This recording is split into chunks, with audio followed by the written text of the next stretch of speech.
Okay, we have a few questions that have come in again from high-level institutions inside Russia and in the United States. I'd like to start with one from here in the United States. This is a question from a group within the United States intelligence establishment who has been following Mr. LaRouche's work for several decades. This is their question. They say, Mr. LaRouche, you have advocated replacing the current monetary system with a credit system. Given the crisis within Europe, especially within the Eurozone, how would you propose to go about making the change to a credit system under these current conditions? Can the existing political institutions, including the current governments within the 17 European Monetary Union member nations, carry out this transformation? They're facing an imminent breakup of the Euro system in Greece and in other countries as well. What are they to do, and what is your appraisal of their capacity to make such changes? We've got some loose cannons in the situation which complicate what the solution might be. But it's perfectly feasible. What it takes essentially is guts and insight. And the problem is if weak-minded and cowardly people are not likely to do any of this. And therefore you must put weak-minded and cowardly people in some kind of a cage until this thing is settled. Because they won't do it. They won't do it. For example, let's take the case. Glass-Steagall will wipe out most of the merchant banking system of the United States. And that's what the merchant banking system of the United States says. You will wipe us out. And the president says, well, we can't wipe you out. Wall Street says, we can't wipe you out. You wipe us out. So therefore, you have very little courage. And this is simply putting through Glass-Steagall is a shock which would bring down Obama immediately by its effects. Because you would have broken the power which could maintain this system. All right, now, the objection really comes, first of all, they don't understand what, the questioner does not fully understand the implications of the change to a credit system. That's the real problem. So therefore, therefore we have to look at some other things. First we have to go to Glass-Steagall. That must be forced through. Because otherwise we're going to a break point in which there'll be a general chain reaction collapse, a total collapse of the monetary systems, the banking systems of Europe and of the United States, for example. They'll collapse, and there will be no recovery. Right? So therefore, when you talk about merchant banking, you're talking about a dead man walking. So don't try to bring a dead man walking back to life. He's gone. The corpse is still moving on some mechanical device or a watch in his pocket or something. So, but the question says, but what about all those poor bankers and all those people who depended upon these commercial banking, these private banking systems? What are you going to do for them? You're going to put them out of work. Yeah, sure. But we're not going to put them entirely out of work. We'll put them back to work. But they will have lost the ill-gotten gains, which are nothing but speculation and hot air. They're not going to sell us with hot air anymore. All right, so they're wiped out. Those banking institutions, not all the banks, because we'll go carefully through all these banks, which are now mixed up between private banking and commercial banking. We'll sort the parts out. So the accounts that are viable, legal, competent, will be protected by the federal government. We will reorganize these elements of banking, reorganize them as a banking system. We will then simply wipe out all the other kind of debt, which does not have assets to cover it. Why? Because they're bankrupt. Why do you close a bank, down a bank? Because it's bankrupt. That's what bankruptcy means. So what do we do? What do we do with these poor people, these poor rich people who suddenly became unrich because money was canceled? What do you do with these poor guys? Well, what you do is you give them a reemployment program. See, we have too many bankers. We have too many financial income people. Too many of them. We can't afford them. So therefore, they're going to have to be humbled a little bit. We'll get jobs. They won't be starved to death. We'll take care of them. We'll give them opportunities for new kinds of employment. It may not be what they've been doing before, but it will be, as citizens of the United States, they will be protected and given protection of the type they deserve. They will live on a poor, reduced income. So what? Many of us have existed on reduced income. Say a turn in the barrel. So that's the way you have to look at it. Now, the real problem here is they don't understand a credit system. That's why the question comes up. The first thing is the instinct is the shocking effect of wiping out all this merchant banking. But it wiped itself out. The Federal Reserve System is no good anymore. It's bankrupt. It can't be salvaged. It's bankrupt. There's nothing there. Nothing there to cover the debt. So therefore, the United States has to be saved. All right? We shut down, transform the monetary system to a credit system. First of all, because any monetary system, even under the best construction now, could not possibly provide a sufficient rate of income, genuine income, to sustain the United States and its population.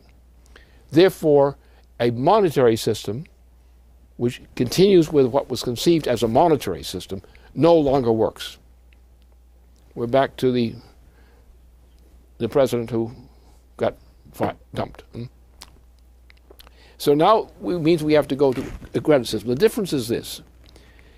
A monetary system depends upon a ratio, a percentile income rate, basis for protection.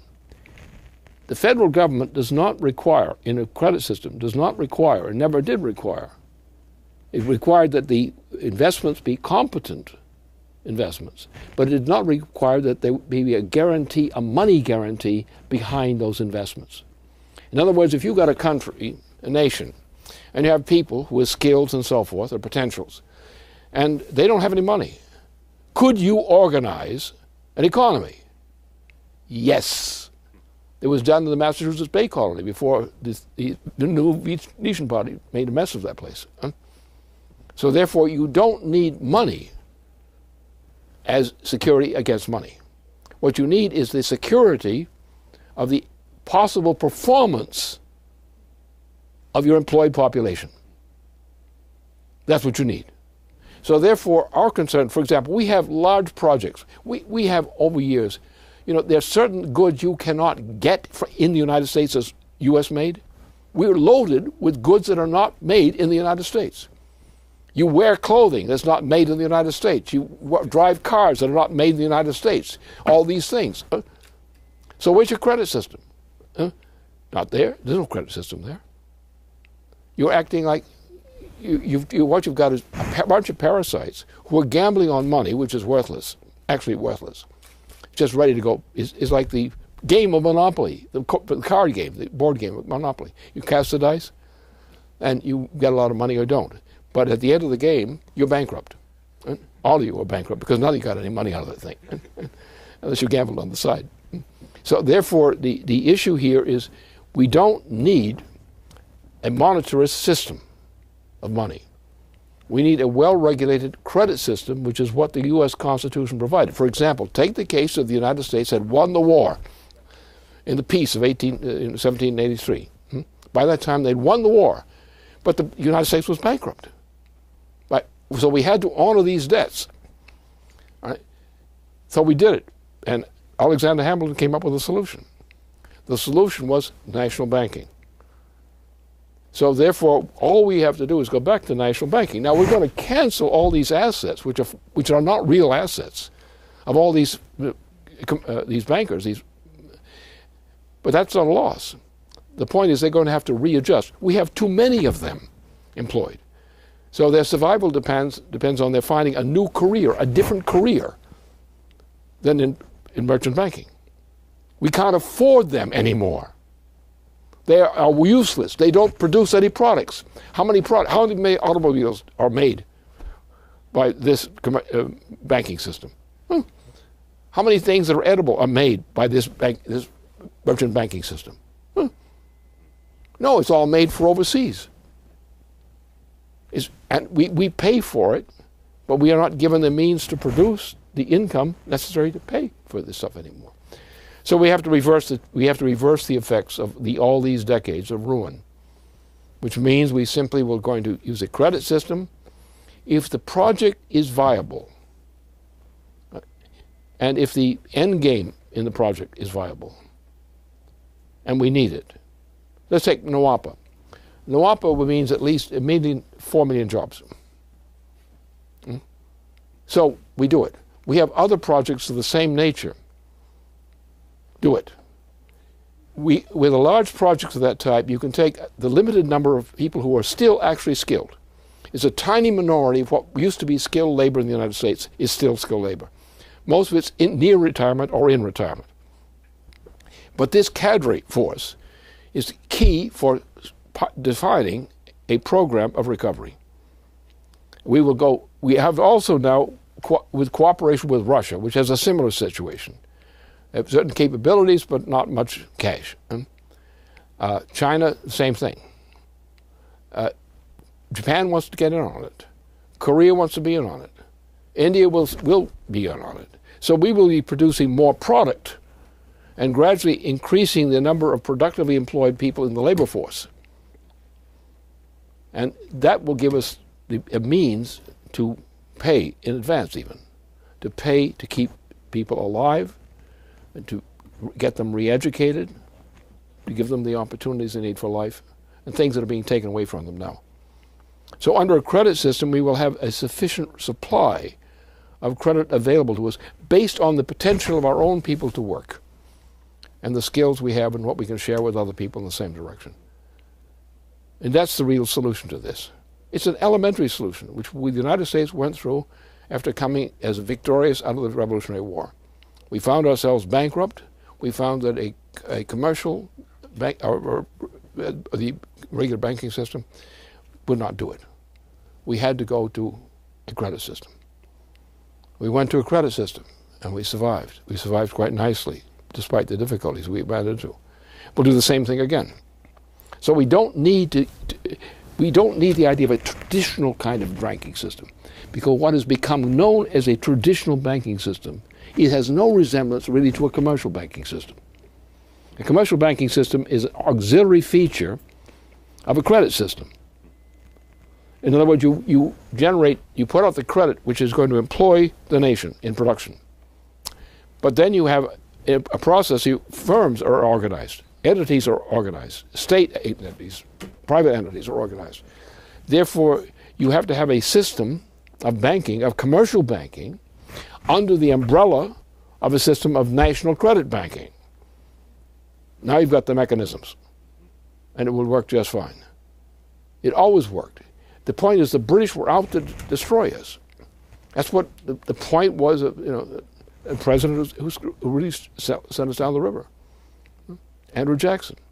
Andrew Jackson was essentially a traitor to the United States because he was a treasonous in the most crucial aspect of destroying the credit system in the elimination of our law.